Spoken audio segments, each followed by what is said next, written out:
The broadcast is now starting. All attendees are in listen-only mode. Welcome to another webinar with HomeGauge. I'm Russell Buchanan, and today we're going to go over editing the template, one of my favorite things about HomeGauge. Being able to edit the template and make different kind of reports, modify the reports the way you'd like to see them. HomeGauge is really good at that, and I look forward to showing you how it works.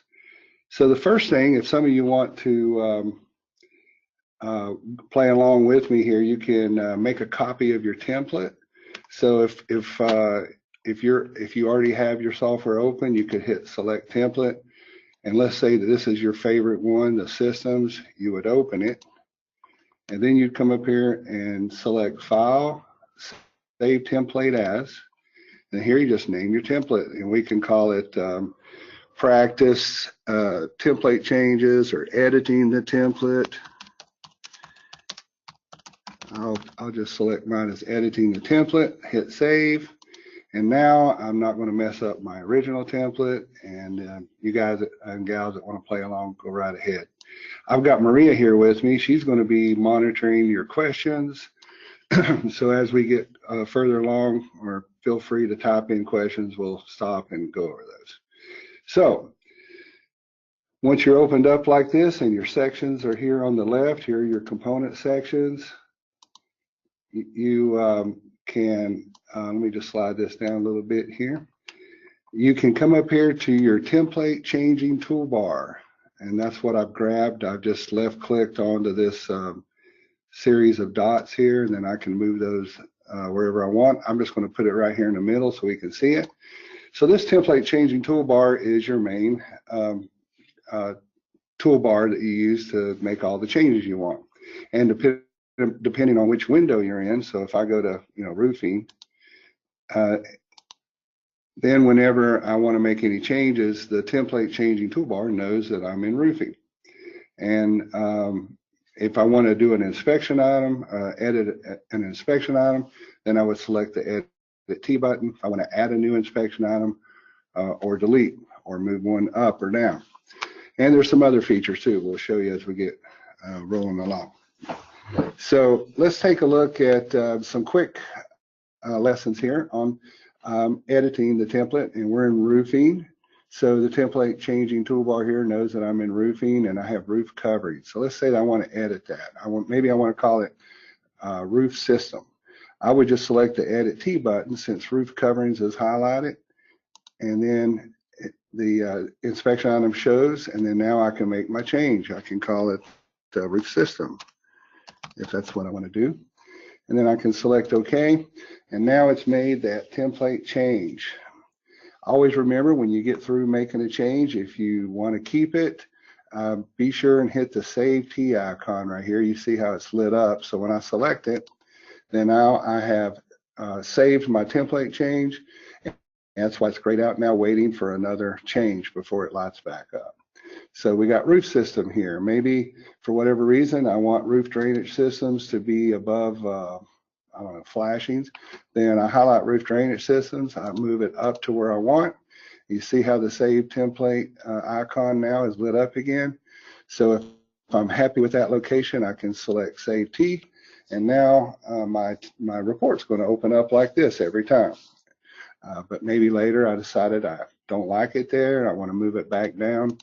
Then I can, and I can hit Save T, and it's going to resave those changes.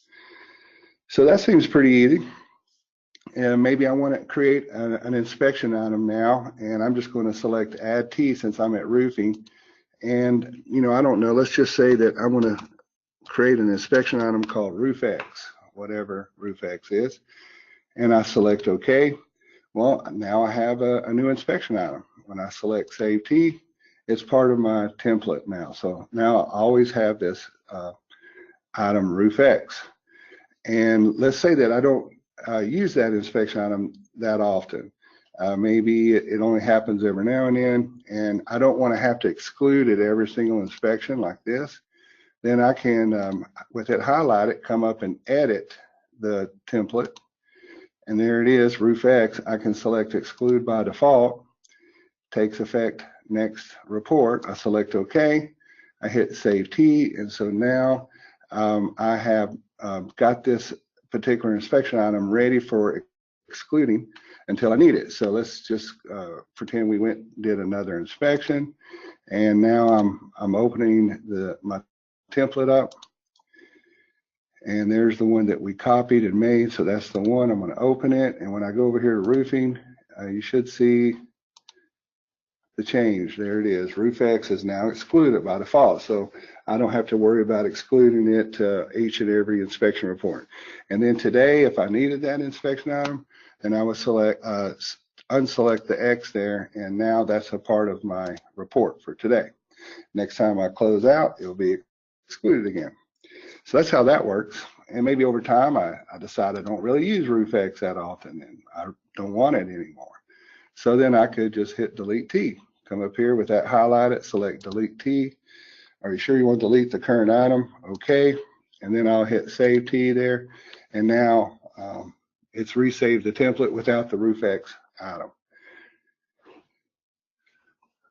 Okay, so that's one example of how to change your template in the inspection item level.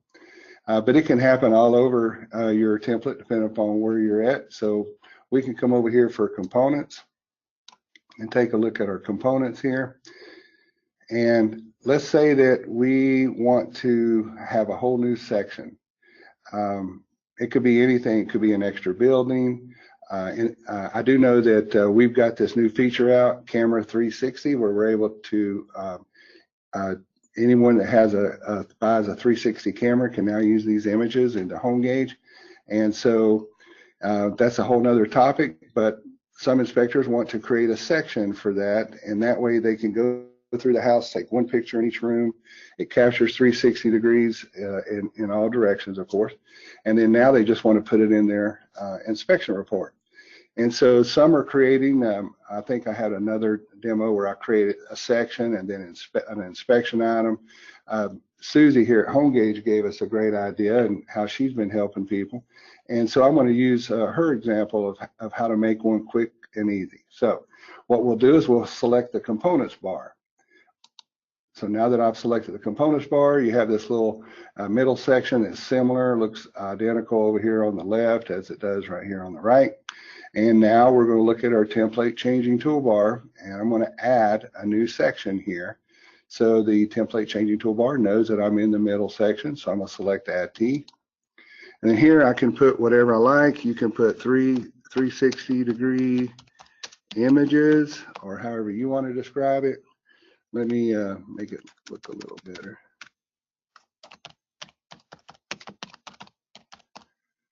Okay, I'm going to select OK. It falls down there in the bottom. I can move that up or down, depending. I have to highlight it there. Now I can move it wherever I want in the report. But I'm going to go ahead and just leave it there at the bottom. And then now when I go into the inspection item level, you'll see there's not any inspection items. And this method, we wouldn't even add an inspection item because we're not trying to create an inspection item and evaluate. We just need a place to put our 360 images so they look really good in the report. So all we have to do now is just come over to Overview, and then here in the Overview section is where you can put your pictures. You can go ahead and add a paragraph if you like, and you could say these are pictures of the home, or not. Maybe you just want to leave it like it is. I'm going to just scroll down here on the film strip and get down to where I have some 360 images. So I have some here, and let's say that I just came back from that house. So what I could do is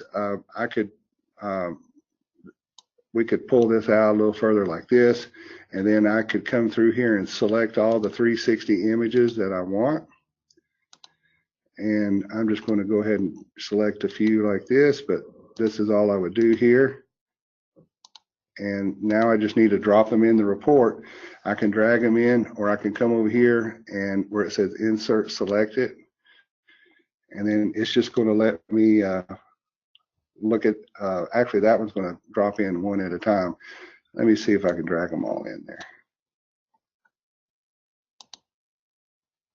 Okay, looks like I'm going to have to pull these in one at a time. Okay, so anyway, I can pull these in one at a time. The regular pictures, your regular images can all be dropped in at once. Evidently, the 360's got to go in one at a time. I'll look into that. So here's our 360 pictures, and so I might have duplicated that during this example, but we'll go into a quick print preview, and let me just change this.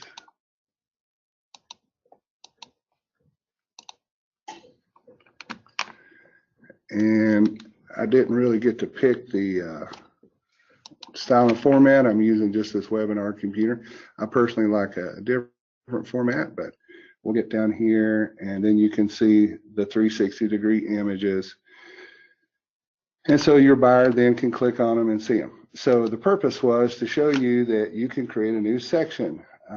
We've got a better example when we go over just the 360 feature. So let me go back to the inspection item level, and then I can bring this film strip back over here. So you could create a section called 360-degree images. You could do that, or let's get rid of that example, or we can leave it. If I hit Save T, then the changes are made. So now I'm going to go back up to the components bar again.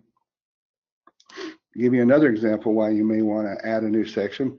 We'll come up with one and we'll call it extra building. So I'm in my component section and I want to add a new section called extra building. So I would select the Add T button. Here I can say whatever I want. I'm going to say extra building. And there's opportunities down here for me to actually name certain buildings. And if I have more than one, I might show you that on bathroom section, something similar. But right here, we're going to put extra building. We're going to select OK. And now I have extra building. I could go back actually and exclude it by default. So the next time, I don't always have an extra building. But when I do, then I can just come over here and take this X out on the next, when I open it up again, this will be excluded. And then if I had an extra building, I could come here and take the X out and it would be active for this report. But we've created a new section called extra building. You see it there at the bottom. So let's go into the inspection item level. And we don't have any inspection items, so we have to make some. And that's easy enough. We could come up here to Add T. I'm going to go ahead and click this and select roofing. And this would, once you create this, these sections like this, they'll always be there for you. I'm going to show you an example of a couple of ways we could do this. Let me create a couple more items. So I'm going to come over here and say siding, and maybe I don't know. Let's go with driveway. So you would obviously make more inspection items than this, but you can see how quickly we're adding to the template. So if we go over to roofing here, we can use our magic wand to get to our auto comments, and we don't have any because we've got a new inspection item named roofing. So what I could do is I could come up here to this plus bar that says insert comments from the global list. I'm going to select that now, and that's going to take us to the global list. And so here I'm going to look for roofing. This has all of my comments in it. All the comments in the template are right here. And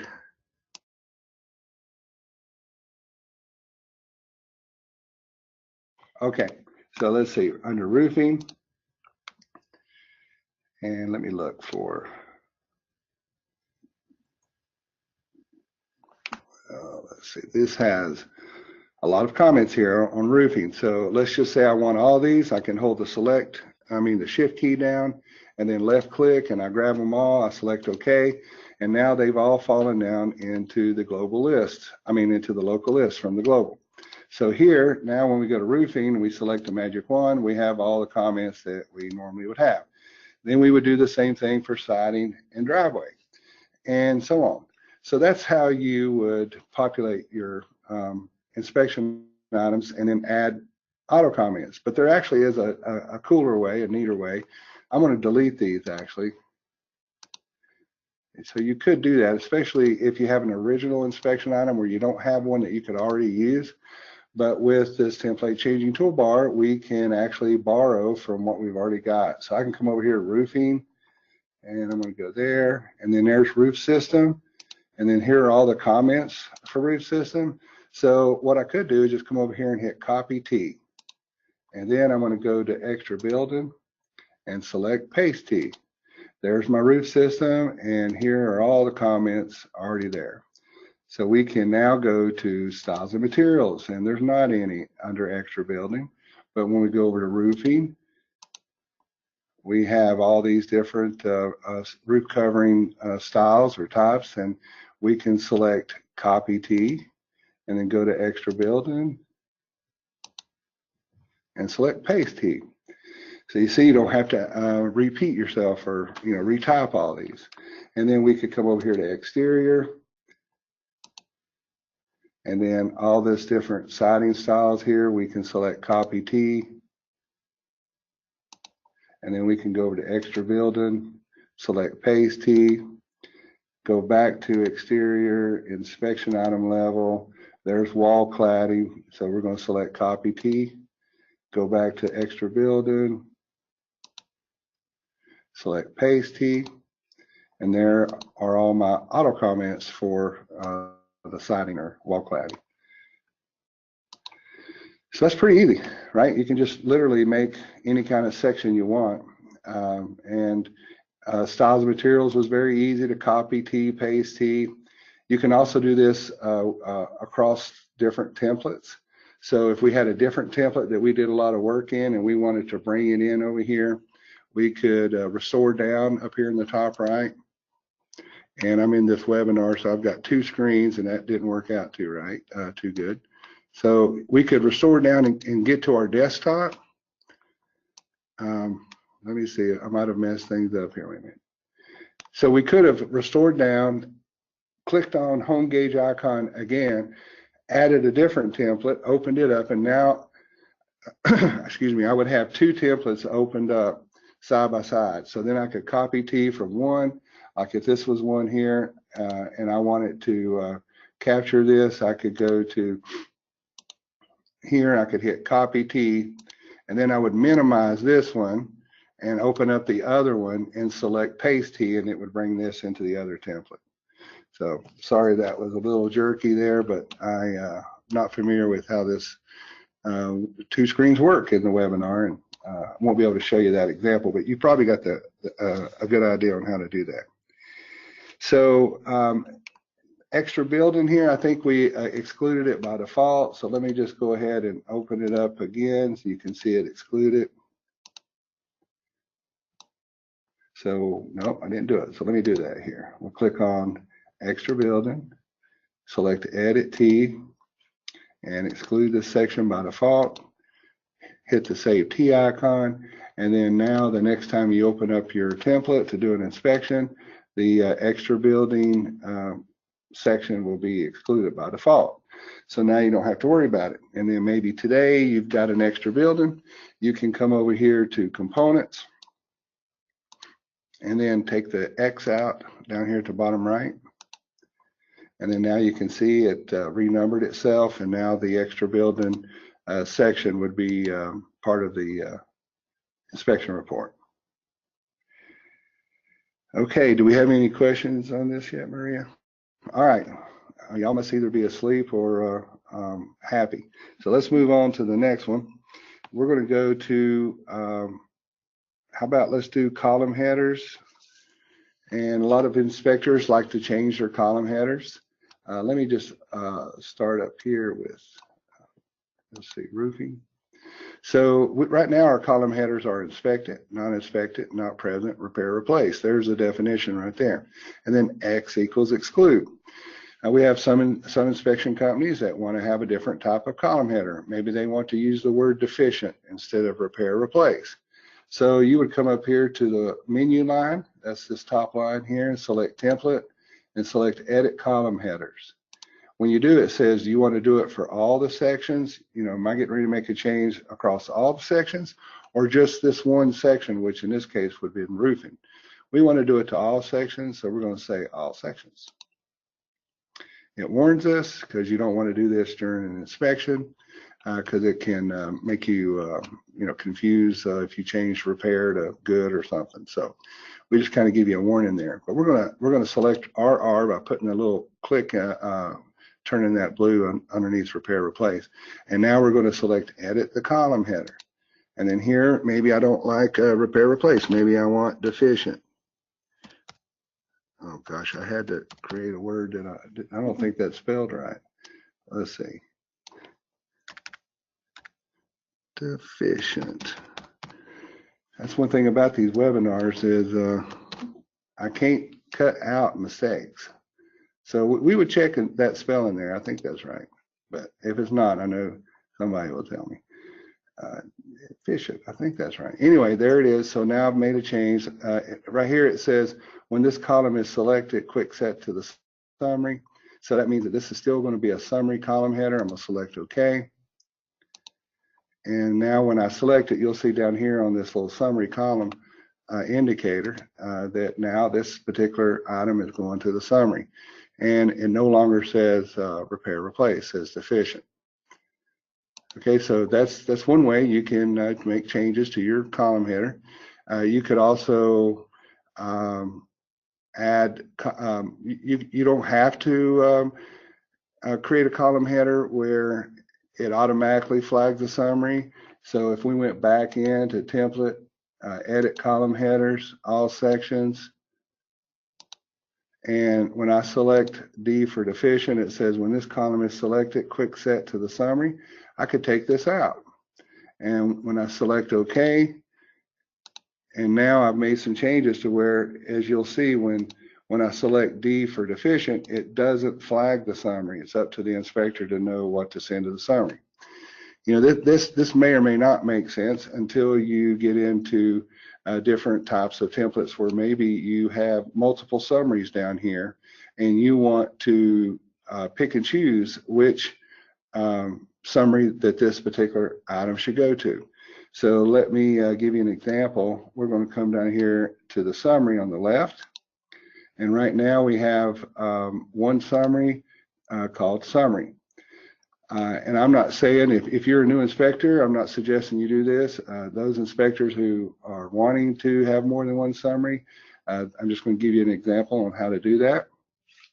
I say for the most part, if you're unsure whether you should have more than one summary, I would stick to one summary. But I'm going to go ahead and select Add T, and let's call this one Electrical Summary. And it could be called Safety Issue or Major, Minor, or something like that. I'm going to go ahead and select electrical as my abbreviation. And, if I wanted to, while I'm in this edit summary mode, I use my template changing toolbar to select Add T when summary was lit. That's why the template changing toolbar knows that I'm in the summary section. And if I wanted to, I could put a check here, and then all my summary comments would be red, or, you can select different colors. If you had an icon in here, you could go in here and find different kind of little images, their size to be a little summary icon. Like, for instance, there's an electrical icon, or you can make your own too. Any HTML5 graphics person, a website person, is probably good to, are able to make you your own little icons. But for now, I'm just going to say electrical summary, and then I'm going to select OK. And so I have a regular summary, and I have an electrical summary. And then here I would want to maybe type in what's in this category, all items that appear here, and I can see I didn't spell that right. So that's a great example. Let's go back to electrical.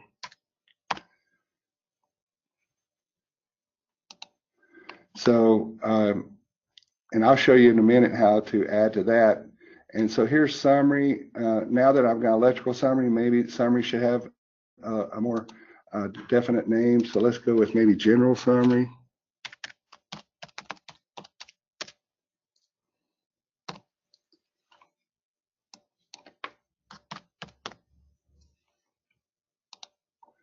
So now I have a general summary and I have an electrical summary. And let's go into the inspection item level again. And we'll come over here maybe to the electrical. So now if you look down here at the bottom, I have a general summary and I have an electrical summary. So I can, if I select deficient, deficient, nothing happens. And if I wanted it to go to the electrical summary, then that's where I would select here. And now this is going to the electrical summary. Or if it was, related, maybe the panel, I don't know, was damaged or something, and for whatever reason you wanted it to be in the general summary, then you could put it here. But this is just trying to show you examples of how to make more than one summary. You can also create column headers that will flag a certain summary. So when I come up here to template, edit column headers, all sections, and then whenever I'm here under deficient, I could go ahead and say I want that to be a summary item by saying when this column is selected, quick set the summary, and here are the summaries to choose from. Now I have more than one summary, so I want to make sure I'm choosing the general summary for this one.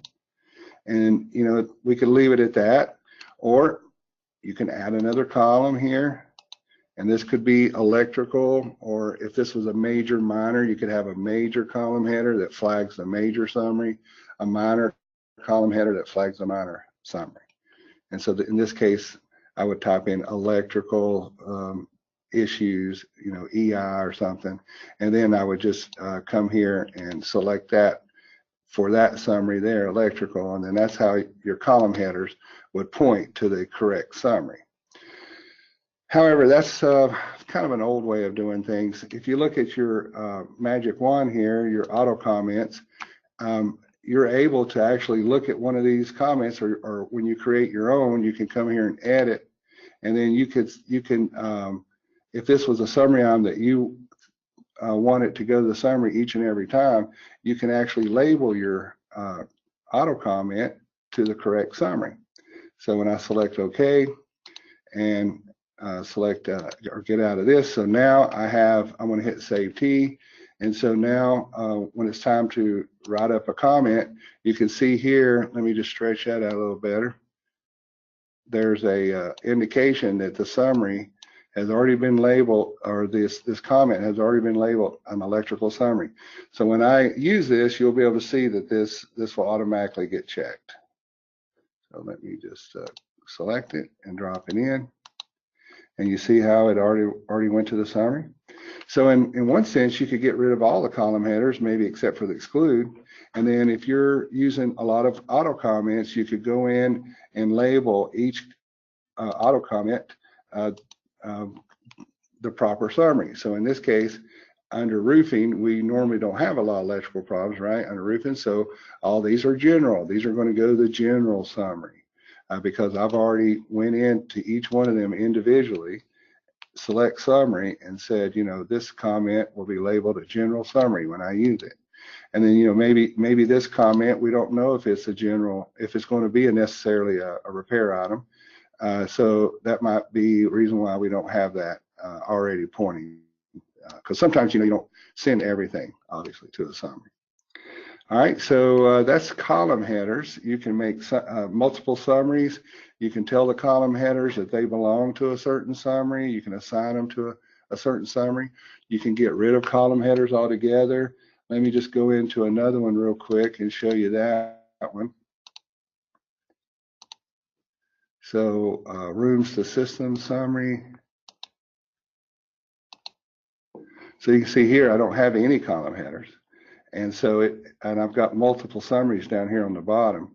And then whenever I want to go look at my comments, you can see that my comments now are taking the lead on identifying the proper summary. So if this was one that I was going to select today and drop it in, you can see it automatically flagged the general summary. If I go to plumbing, and maybe I've got a problem with this one, you can see these particular ones. That's a general summary comment here, but this one is definitely a plumbing summary. So now you can see it's going to the plumbing summary. So you don't even have to have column headers, but I just wanted to show you the choices that are available once you understand how to edit your template. So we're going to go back to where we were, editing the template. And let's take a look at auto comments and how that works with template changing abilities. I'm going to look at, I'm going to go to plumbing, and under hot water systems, I'm going to select my magic wand or auto comment. And then here's a familiar one. The T&P valve on water heater needs a 3/4 threaded pipe to go within 6 inches of the floor. So if I wanted to, I can attach a drawing to that comment. So every time I select that comment, it automatically grabs that line drawing and puts it in the report. I would need to set that up, and so let's do that. Here are template changing toolbars or template changing icons as well. You see the little T, that tells you that you're making a template change. Right now, we want to edit this comment here, so I'm going to select the wrench. There we are. Now we can retype anything we want, reword it, bold, italicize. I can automatically include this comment, but I don't want to. That doesn't work. Doesn't make sense. But right here, it says attach a picture to include with the comment. So I'm going to select that. And then now I need to go find me a line drawing. And HomeGauge gives you a few, but you can use Mr. Fix-Its. Internachi has some. There's some other companies out there that have line drawings that you can purchase and put into your software. I'm going to select the add here to go find it. And now it just brings me up into my computer where I'm going to browse. So I'm just going to go to HomeGauge, and then I'm going to look for drawings.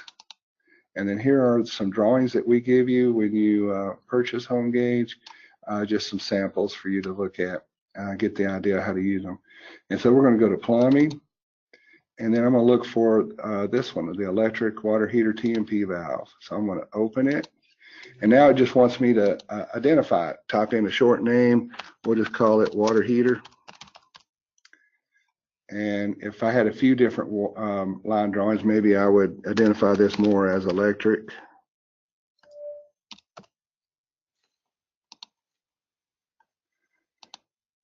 So I selected OK, and I'm going to select OK again. And then now, if I highlight this one just to get off of that one, you look down and you can see it says attachments, none.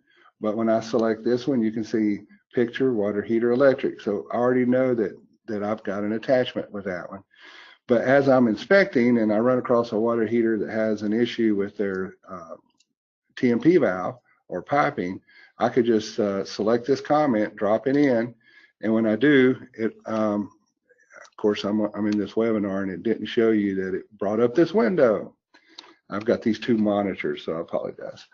But normally this will pop right up like this. And then now you can even embellish it with more arrows or whatever, but you get the idea. Now you can just select OK and drop it in. And you can see that the image is right here. And it'd be great if you happen to have a picture of the existing water heater that has the problem. You can put these side by side. So from now on, if I hit Save T, which I will, and so that means let's just go back out and show you how this works. Next time I do an inspection and I have a problem with a water heater piping, I'll just go to plumbing.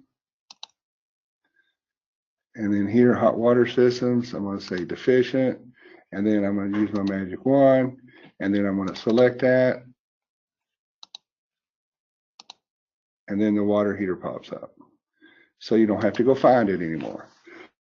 So that's pretty good. You'll be able to go through a lot of your comments and attach drawings to them. You only have to do it one time. And when you get through, just remember to do the Save T here. Same thing goes with documents. I don't have a particular document as an example, but if we go here to electrical branch circuits, magic wand, and the Federal Pacific panels, which there's still a few out there, there's a lot of documentation on the fact that they're unsafe. So if I had this PDF or a Word document, I could just put that in my computer under documents, or maybe even in the HomeGauge folder. We have a folder in there under documents, HomeGauge folder, inspection reports, and there's a place there for you to put things like this that you're going to refer to. But I'm going to go ahead and select edit, and instead of attaching a line drawing, which is what we did with that water heater, here's a paper clip to attach a document. And it works the same way. I would click on it, and then I would go find that document that talks about it. And let me just go in here and show you a folder here. References is what I meant. So in references, that folder is like not being used by HomeGauge. We purposely put it in there for you to put things in there, put your logo in there, put documents that you refer to in there. And then that way, when you do your backups with the HomeGauge services, where we do your automatic backups, we'll have everything in there. So if I had a Federal Pacific documentation, I could put it stored in the references, and then I would just point to it whenever I wanted to attach it. And once I hit Save T, then every time I drop this comment in, it would automatically attach this as to the report as a link. Okay, I'm going to pause for just a second and see if there's any questions. Anybody have any questions, Marie? We answered it. You answered it? She said she had one, but answered it. Let's take a look at, and if you guys or gals have any other questions as I talk, or you want me to show you something again, let me know. I will have this online for a little while and let y'all go back and look at it until we make a better one. So trying to see, let's look at, this has to do with your template. Let me go to plumbing and fixtures here, and we're going to go to our magic wand, which gets us to our auto comment library. And then here's a category filter, and here I can say just show me comments related to sinks, just show me comments related to toilet or bathtub shower. And some of you that's been with us a while, you might go to this and go, hey, you know, I don't have all these little subfolders here. How'd you do that? Well, that'll be at the global list. And I redid the templates a while back and did a lot of subfolders, and then I drug them off into all the comments into each folder, and now they're only have those comments included. But let's go look at our global list. So we're going to go up to our global list, and here we are, and we're going to scroll down and look for plumbing. So here's plumbing, and you see these little pluses. That means I've got other folders here. So some of you that might have been with us a while, you might only have one folder called drain, waste, and vent, and that would be all that you have. So you could highlight that, and maybe you've got all kind of other comments in here, or maybe you only have one folder called plumbing and you have a whole bunch in here. So now what you would do is you could select this little plus bar down here and name it something else. And I've already got it listed out, but if I could say sink and faucets. I see I've already got one called sink, so I wouldn't do it to this template. But let's pretend I don't have that one in there called sinks. I'll just call it sink and faucets. So now I have, and I could have capitalized there, but now I have a new folder. So here I would go up to my plumbing if this had all my plumbing in it, or in this case, I would be looking through all my whole list and look for sinks. And so we'd say, okay, there's one of them. So I would just left click and drag, and I'm going to start dragging real slow. You can see there looks like a little letter or rectangle underneath that pointer.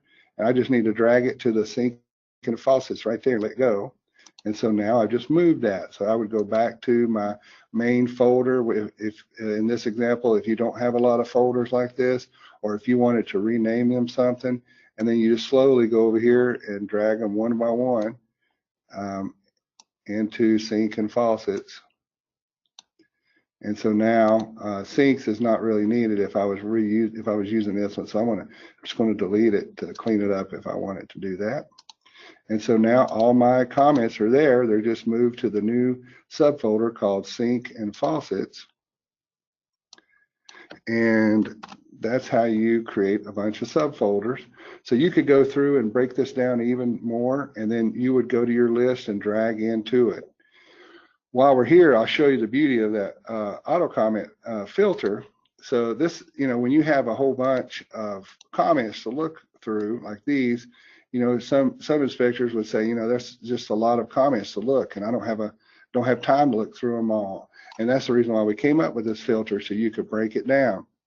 And so to get all these to show up in here, all you have to do is start from this location and go up to the global.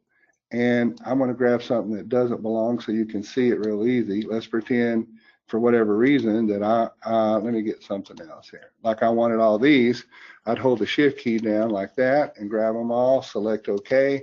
Now they fell into this local list. So now, let's see, where's it? Eaves, soffits, and fascias. You see how it automatically put them in there for me because I selected them. So they wouldn't really belong here, but I'm just showing you how you can grab related items from your global list and put them in your local list under a certain inspection item. So in this case, we don't want this, so we're going to delete these. And when I delete them, I'm only deleting them from this local list. I'm not deleting them from the global list up there. So it says, are you sure you want to remove these comments? Yes. And so now if you go to your filter and look, I don't have that one that says eaves and soffits. So that's the category filter. Works really great. And the guys and gals that's been with us a long time might not have a folder tree up there under global that has that many subfolders, but now you can make them yourself. If you do make them yourself, you can come up here to template, all comments, and then now you could just go through here and decide whether you want dishwasher to have a subfolder and call it, maybe have a bunch of comments about the dishwasher rack or the dishwasher door. So I could come here and select add under dishwasher and call it dishwasher door. And then I could come back and highlight dishwasher again and say dishwasher rack.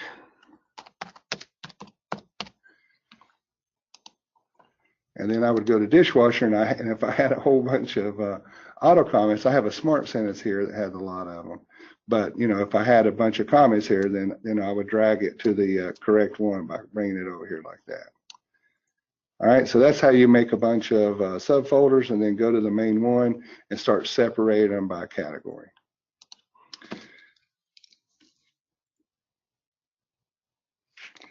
Okay, just looking through here, we got a few more minutes, and I'm going to go over a couple of other things. I've got report field that I want to show you. I also want to show you freeform. This is kind of an odd feature. A lot of people don't know it's there. I don't use it that often, but I really, in my new templates or in my updated templates, I think I've added it, so you may see it. It kind of works even better in the companion, since at this moment you can't edit the template in the companion. And if you were using a smart sentence and you didn't see what you wanted in the list, you could click the freeform and add it, and then on the fly, so it wouldn't slow you down. I want to see if I can find me a good example. Maybe I'll go to roofing and roof drainage systems, and I want to find a little one, maybe with just location. So maybe we can use this one. The downspout needs an extension buried drain line to carry water away from home at the location, and there's several choices for location. So let's use this, and again, the window appeared over here, so let me bring it back. So here I have all the choices, right? So if you look at the bottom, the downspout needs an extension and buried drain line to carry water away from the home at the where? At the front of home, at the rear of home, at the location, wherever that location is. But maybe you are out there working this with your companion, and there's another location, and you didn't have it here. If you had freeform typed in, and all you got to do in the software, I'll show you in a minute how you can add this, is you put an asterisk, all caps, freeform, and another asterisk, and it just lives in the connectors there. So let's pretend I didn't have a location. I wanted location X, wherever that is, and it's not there. I could click freeform and hit insert, and now it allows me to type it in. So I could say at where? At the location X, whatever, and drop that in. And so you can see it allowed me to complete my sentence, and I didn't get to the end and get frustrated because maybe I didn't have that choice. So how do you add that word freeform? Again, if you're recent into HomeGauge, you can check your connector there. All you got to do is go to any auto comment like this one, select it, and you will see if you've got freeform in there. If you do, then you're set. If you don't have it, then you would come up here to, I got to find it here, wait a minute. All connectors right there. Template, all connectors. And then here, let's pretend I didn't have it. I would just select add, and then you got to do asterisk, and then in all caps, freeform, and then end it with an asterisk.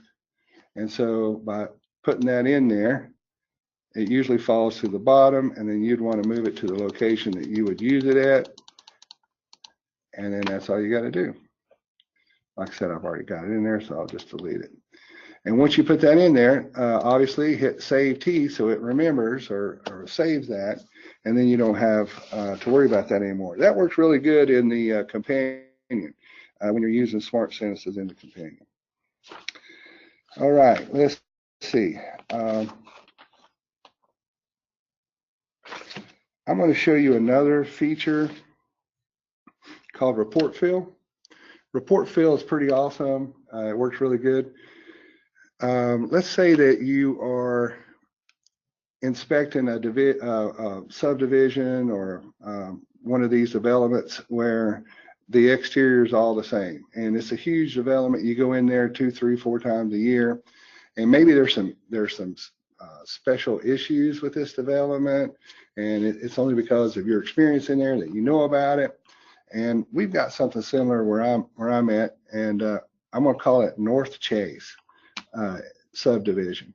And it was built with a lot of clay. It was built off in a cow pasture, or just a lot of clay, and so the water when it rains collects, and everybody's got a little pond in different areas around their house when it rains. So I already know about that because I've been there a lot, and I also know that the exterior is all the same. Everybody's got vinyl lap siding, everybody's got a deck, everybody's got a concrete drive. So let's say that I show up today and I'm doing a home inspection in North Chase development. And so I walk in to the property, and then I go to exterior, and let's say that I go down here and check everything off. And by the way, here's just a little shortcut tip. If all this looked good, I could double click and everything would be X down, so I don't have to put a check X in each one of them. But let's go down here to drainage on this one. And I can't really call it a summary problem, in my opinion. You might, but I'm not.